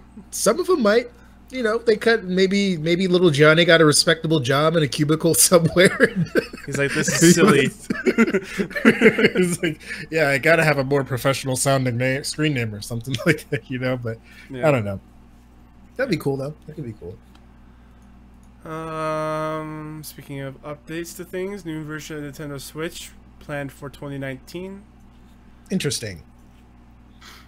So Nintendo is planning to release a new version of the Switch to maintain the console's sales momentum, according to new report Wall Street Journal Japan. The unofficial report cites the suppliers and others with direct knowledge of the plan as sources. Japan's sources are Wall Street Journal Japan's sources reportedly told the publication that they are active discussions about new hardware and software functions and the cost to implement them, including upgrading the system's low-end LCD display. The sources also indicated the new Switch could arrive in the second half of 2019, and perhaps as the Northern Hemisphere summer. So like 2019 summer. Yeah, it's crazy. Yeah, go ahead. I think a lot of the words going around now, this isn't necessarily a pro version that some people are speculating it's going to be, but this is more like a Switch refresh. Is what they're calling it. Is that this is basically because apparently Switch sales are staggering because it's not doing as well as it was, considering its monster first year. I mean, when you're your 2 first-party games, your 3 first-party games are Mario Party, Martinez Aces, and Kirby Star Allies, all within like very long in between. The Switch kind of had a down year. A lot of ports. Like, this has been the year of Switch ports, and I've been happy with those ports. But it's not actually going to drive people to buy the Switch who haven't already bought it in 2017 when your Zelda, your Marios, all those came out. So I think this is what it's going to be, is for people who don't already own a Switch. Personally, from what I'm seeing, is that about the screen and about the battery life. The current Switch right now doesn't, like, its battery life doesn't affect me too much. Like, I've never run out of battery because I'm not on it for long trips. And the couple of times I've been on long trips, like when I went to Chicago, when I went to visit my friend last year on the train, I never play my Switch for more than like 30 minutes to an hour. Like, I can't play a game for that long on handheld. I just get bored. No matter what I'm doing, I just have ADD. So I'll put it away and just listen to a podcast, read a book or something. So the battery life doesn't affect me. Like, and to me, like, some people are saying, well, I'm not going to buy a Switch now. I'll just wait for this one. I'm like, new motherfuckers. Smash is coming out December 7th. And you've been talking about buying a Switch for Smash for the longest time. Now you're going to wait another 7 months? Bullshit. You're buying that Switch for Smash. Don't lie. The only thing, I mean, like, that's the only thing I could see them doing. And the only other thing that would make me probably want to get it, and even then, I probably won't do it because I could just buy an SD card to mitigate this problem, is if it has a better internal memory. Because I think the Switch, the Switch starting out is only 32 megabytes. Granted, I bought a 64.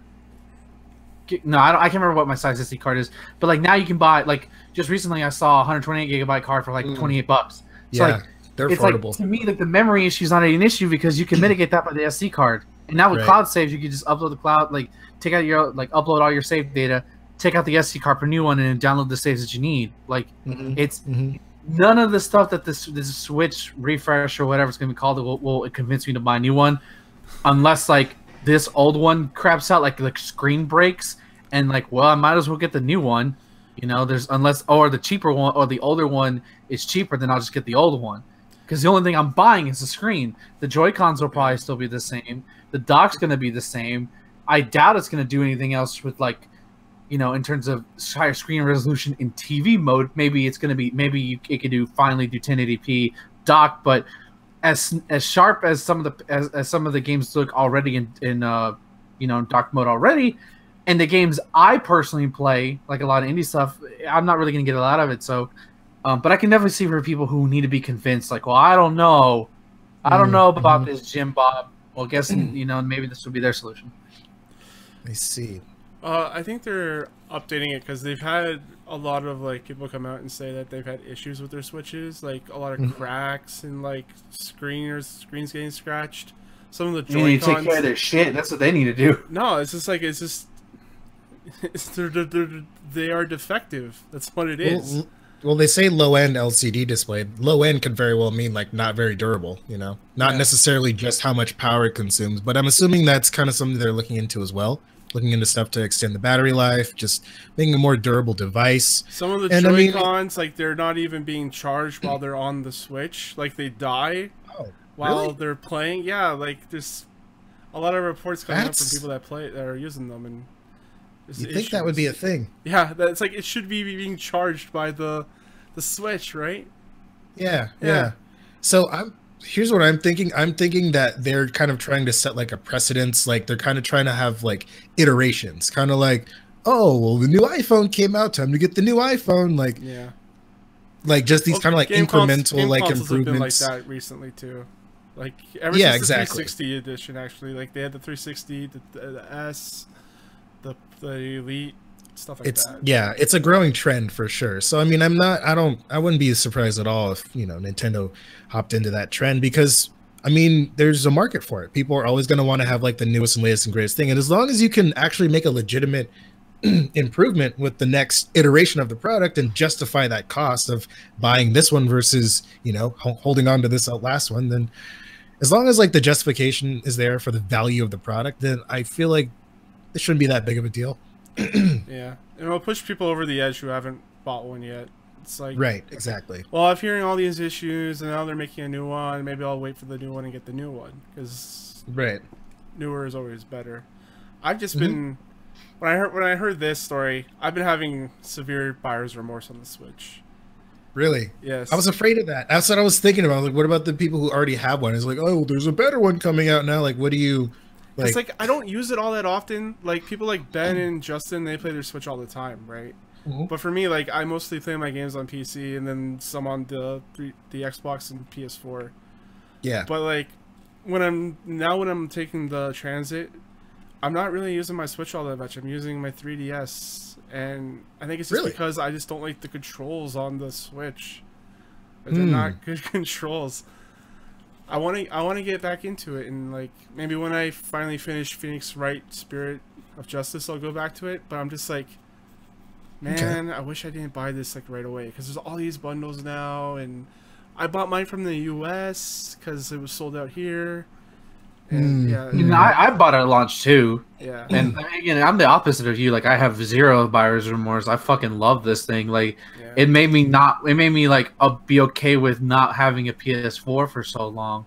Oh, okay. Only until this year that I was like, maybe I should drop down the $250 for a fucking PS4 to experience Spider-Man, you know? But it's like the Switch is giving me everything that I wanted. You know, like all the games that I want to play are on the Switch. And they, you know, for the most part, run perfectly. A lot of the games that are on major consoles and PCs, I don't care for them. I just don't. Like, not that I don't like them, but like your Assassin's Creed, your Black Ops, you know. There's like, just not enough interest for you there to be like, oh, I got to get this and play. Right. But a lot of the stuff I do play, indie games, Nintendo's first party stuff, that's all on Switch and it's portable. So it's like I play this thing every time I'm on the bus. You know, when I'm on lunch break at work. So like I use this damn thing, you know. So, question: does the Switch have a exchangeable battery, or is it like no? It's built in. Part of it. Okay, that could be a thing too. It's like, oh, this one's got a better battery than the last one too. So that would probably be the best thing. Yeah. Yeah. Or even if they made like a version that had an interchangeable battery, I would love that even more. Like, you know what's I'm all really about crazy? that kind of stuff. You know what's really crazy that I've been catching myself thinking this past year? What's that? What if I get a new 2DS? I've been thinking about that too, dude. Because really? I don't play I play my 3DS more than my Switch. There's a couple more games on the 3DS like system that I might want to play. Why not? They've been going on sale every now and then, and it's like, oh yeah, it seems really tempting. I'm like, no, don't do that. It's stupid. You're an idiot. Stop thinking that. Yeah, I mean, I still have my 3DS XL from I got from like 2016. Yeah. And like, but it's all beat up. Like the cut, like the because like my backpack got rained on, so like the metallic sheen got all turned on, so it's all silver. Like it looked like I don't take it out anymore, and I never care. And when I did, nobody like said anything because they don't care. But it's like I've thought about like, well, if this ever breaks, if my 3DS XL ever breaks, well, fuck it, I'll just buy a 2DS because it's the same thing for half the price. And I very rarely use 3D, like rarely. And so, but I've thought about it, man. I've almost a couple of times like that cream, the orange and white ones there. I kind of want it. I like that blue one, man. That blue one looks pretty good. The blue one's good too. Yeah. I want the orange and white one though. They released a purple one, I think, recently. Yeah, they've coming out with new 3DSs and stuff. And I'm just like, man. I'm just going to wait until Animal Crossing comes for my Switch, and then I'll just be playing that all the time. There you go. That'll be the game, yeah. That'll be the game. Yep. I haven't had a Nintendo handheld. The last Nintendo handheld I had was the Game Boy Advance SP, the clamshell one. Yeah, with the backlight. That was pretty. Yeah.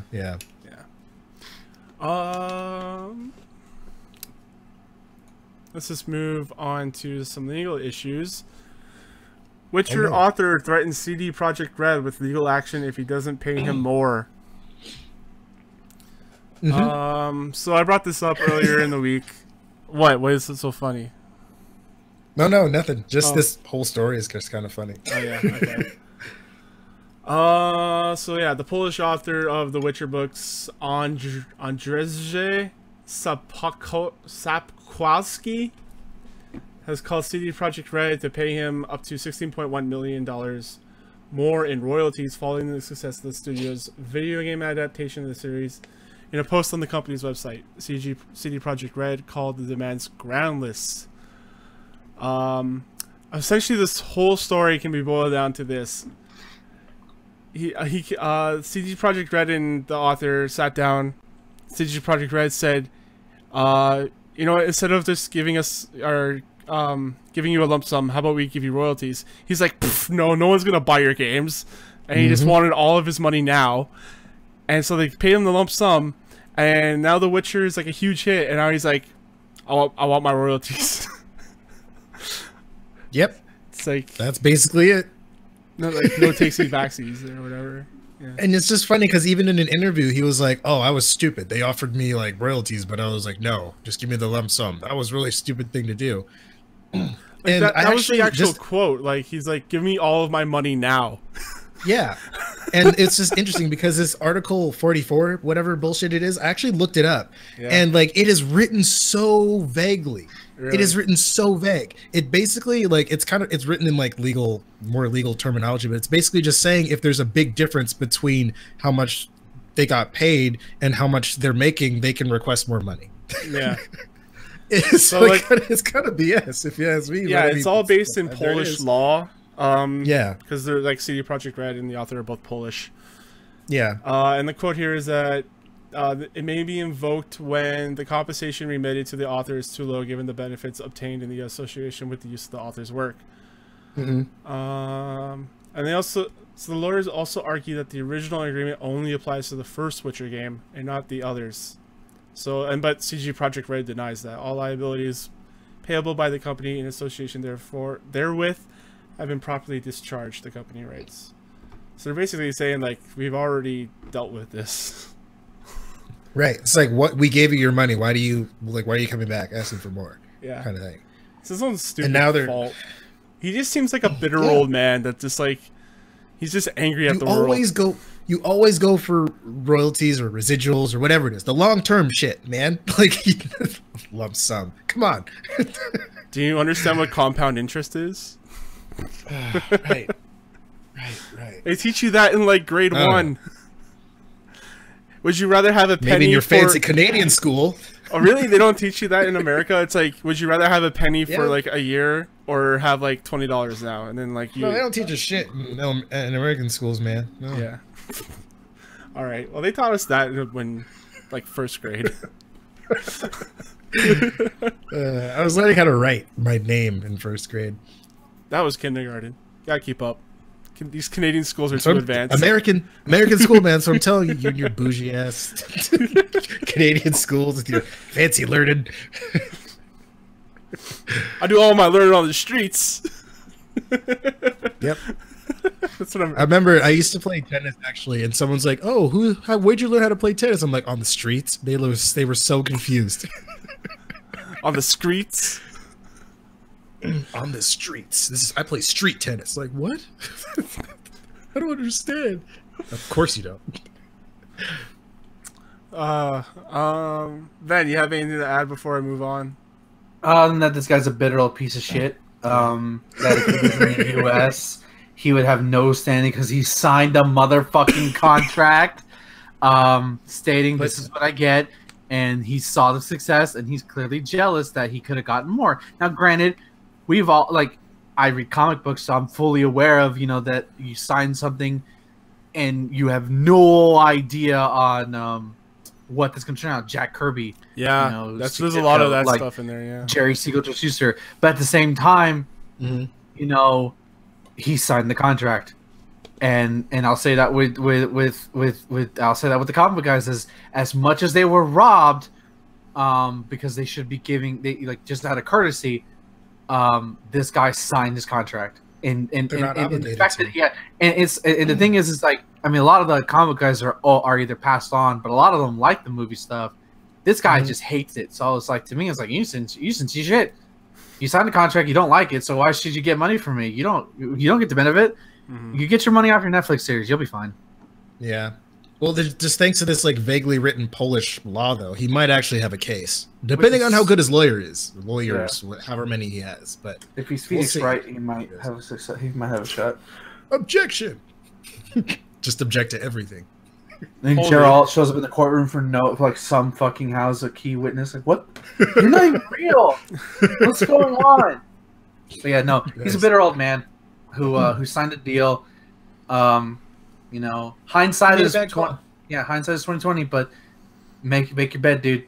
Because I mean, like even again, like I'm pretty sure what's gonna happen is like I don't know how Polish court works, but I know like in America they probably would have settled like we'll give you this much annually. That's what the Siegel and Schuster's. I think that the Crazy Superman they get like a certain amount a year. The Kirby estate gets a certain amount a year. So it's like I don't know if CG Projekt Red will do that because they're not Marvel or DC or anything. Yeah. But it's like to me the best thing is like fuck off, dude. You've been a hater for so long and now you want the money? Nah, bye. Exactly. On the contract. Right. Yeah. Guess we'll see. Bye, Felicia. Exactly. Bye, Felicia. Amazon's new MMO leaked on Pornhub. Wait, what? Yeah. Yeah. This is an interesting story. You didn't see this one? I didn't see this on Pornhub at all, no.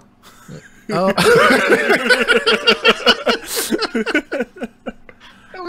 I thought you were referring to like the Discord chat. No. I was like, yeah, dude, just scroll up. But I see what you did now. Oh boy, this is an interesting story.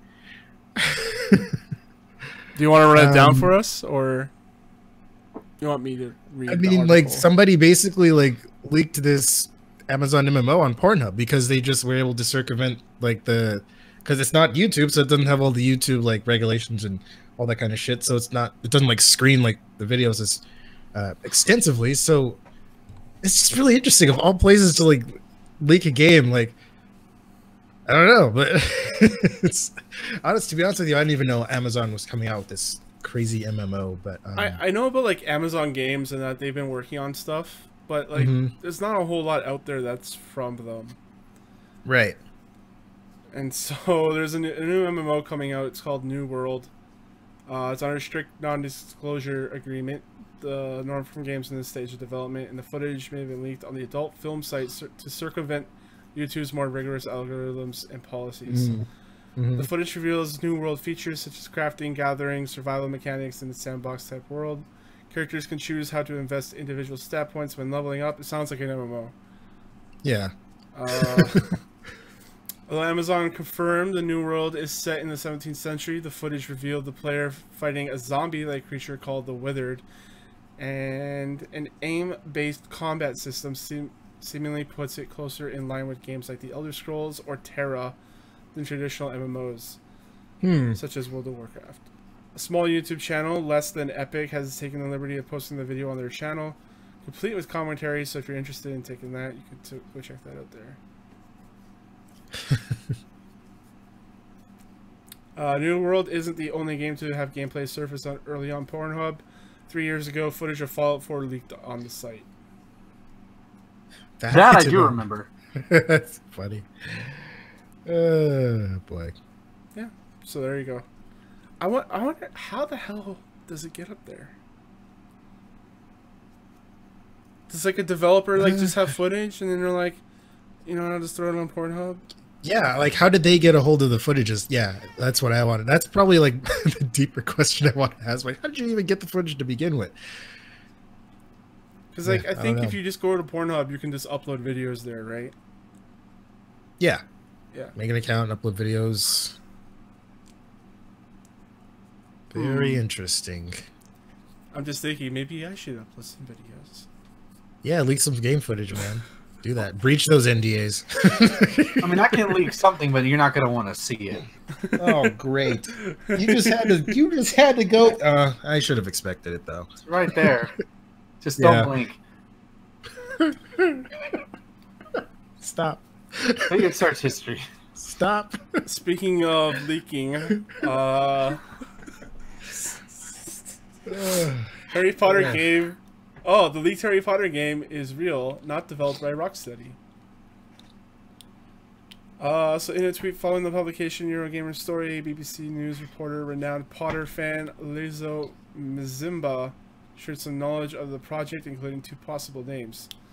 It said in a tweet, there's no I, but it says, I am told this is from a yet-to-be-announced RPG currently titled Harry Potter Magic Awakened, although other titles including Magic Forever are also in the mix. Other Potter games are also thought to be on the way, and then they add Tom Phillips, EG, and at Comic Book. It's so crazy that it's taken. If this is true, like this is true, right? That it would take them this long to. Yeah, it's so crazy that they would wait this long to do something like this when arguably the Harry Potter craze has died down significantly since the movies. There's still a fan base out there, and it's a sure, but it's not nearly what it was 7 years ago. Oh yeah. Maybe they're trying to have like a resurgence or something, and they're hoping that this game will be that. On that note, though, the game should be I hope this game is pretty damn good if that's what they're trying to do. Yeah. Did you guys take a look at the footage? Because I actually haven't. I saw like a GIF on Twitter, but I don't know if that was like legit. I haven't really seen anything other than that though. Same. Okay.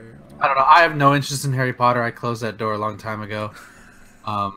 I mean, if it's a good game with like cool like magic casting and shit, like I'd check it out. But yeah, but then I'll be the bitter old man saying this should just be a Doctor Strange game. Why is I would just Twitch stream it and just the only things I'd say, why is this a Doctor Strange game? This should be it over and over again. I get hated.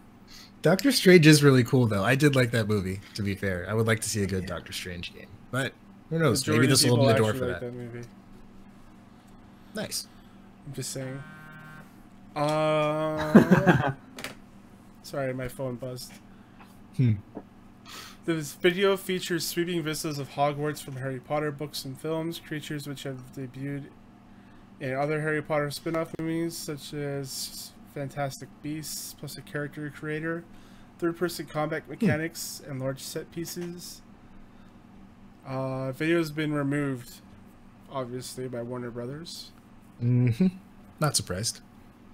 I just hope it's not set all in Hogwarts because that would be boring. Like, make it a globetrotting adventure. I'd rather go back to Hogwarts. Like, it'll probably be set in Hogwarts. Like, I wouldn't mind if Hogwarts was like a main hub that you could go out to, but like, get me out of those hallways, damn it! I don't want to go back to school. I have a feeling like they're going to set this one in Hogwarts, and depending on how well it does, they might either do like an expansion or open it up to other countries or something. Who knows? Who knows? You'll probably have like the staples, like Dragon Alley or whatever it's called. Diagon Alley, Hogsmeade, all that kind of stuff. Yeah, maybe like maybe not Alcatraz. Was it Azkaban? Yeah, Azkaban. What's the name of it? I can't remember. Arkham Asylum. Yes, yeah. There we go. Now we're talking. Harry Potter, Arkham Asylum. By shadowy dudes with weird capes. The most ambitious crossover to date. It's Warner Brothers. Some shit. hey, there you go. Boom. I would love to see Batman try to infiltrate Hogwarts. Oh, Harry Potter. Harry Potter and the Hogwarts Knight. Boom. There you go. That's the next one. That's what it is. So posted alongside the video was a press release sounding description of the game, which mentions 19th century setting starring a 5th-year student who joins Hogwarts as a late arrival. You'll be able to curse, possibly kill dark wizards, goblins, choose from 8 character classes, act either good or evil. It's going to be more mature in tone. It's not being developed by Rocksteady, but I think the word on the street is going to be Avalanche. So, yeah. Avalanche, huh? Yep. I just hope it doesn't touch any of the book stuff. Since it is going to take place before, like, ignore it. Like, tell your own story. Yeah, it's 19th century, so it's not going to be any of the book stuff. Right. Yeah. But the temptation is always there, especially with some of the stuff that the book references. Like, try to tie it in. You're hoping that they don't do that. Like, this is Harry Potter's great-great-grandfather, Larry Potter. Gary. Yeah, like how we both had Harry. As what was James? It was James, right? James was a huge ass. Yes. What I remember. Yeah, it could be pretty cool, like a grand sweeping like RPG, like action RPG, featuring wizards. If I get to run a hippogriff, that'd be sweet. Like, I love let me that. buy one of those Yeah, things. I love that world of Harry Potter, and I feel like yeah. we haven't explored a whole lot of it other than just. You know what I want? My number one wish list is for this to be in the game, and I don't think it will, but I would love it if like you get to participate in the Tri-Wizard Cup from That'd be cool. Because like That'd be cool. Harry Potter and the Goblet of Fire is my personal favorite, probably because I set it around a competitive thing. Is that open to 5th years? I don't remember. I don't know. It's 5th years and higher, yeah, because Cedric Diggory got his ass toasted because he was a 5th year. God, how do I remember? I don't know how to remember this. But I like if there's one wish list I have, like write whatever convoluted shit you need to do, just like the Triwizard Cup, either would be coming to Hogwarts or you have to go to where the Triwizard Cup and you be representing Hogwarts. Like just give me that. I would love that. Also have completely different challenges from what were in the books. Like, just throw something else at us, like, so it's like crazy or something. Maybe still fight the dragons and stuff, but or the dragon thing, that'd be cool. Like, but... check out some of the other schools, see what they're like. Yeah, put motion controls in, like for the wand stuff. We're ending this. no, like, how cool would it be if it's like, we're ending the show. Come on, it's because of you. You would wave the wand. If it's a secondary optional thing, sure. Don't make it like a mainstay of the gameplay. No, it should be the primary and only function. No. This game should be VR only. No, battle royale. Scrap the whole thing. Make it a battle royale. 100 wizards slide on Hogwarts Island. Hogwarts battle royale. I want emotes. I mean, if my wizard can't floss, then there's no point of this game. There's already that Hermione like dancing like crazy for like a couple months ago. I don't know if y'all ever saw that video. No. I don't think I did. Okay, I'll have to show it to y'all later then. But so Hogwarts Battle Royale. Fuck this game. Just make Hogwarts Battle Royale. All right. Yep. Do it. Go. Warner Brothers, you have our thoughts on this matter. Please conduct yourselves accordingly. I will buy this game day one if you could participate in the Tri-Wizarding Cup, though. I will buy it. That'd be pretty cool. I mean, yeah, that would be pretty cool. I would like that. All right, that's the end of the show, guys. Thank you very much for joining me. Lo. Yo. What's up? Oh. Hey. Oh, not much, but, you know, if you want to know what's up, you can follow me on Twitter at Nero the Hero, N3R0, THEH3R0. You can also find me on YouTube, Nero the Hero with letters, and you can find me here every week with the Charge Shot Boys. Ben.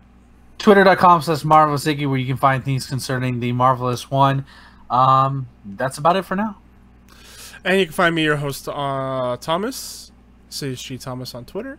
You can also check me out at chargeshot.com. That's where all of our audio, video, written content lives. And also email me, thomas@chargeshot.com. And until then, guys, enjoy your games. I love you.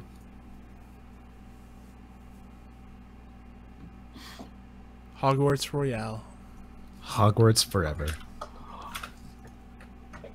Hogwarts Battle Royale. What up is 87, right? Yes. Nice. I hear that fan going. I want to go break the world, you guys. Oh, break the world.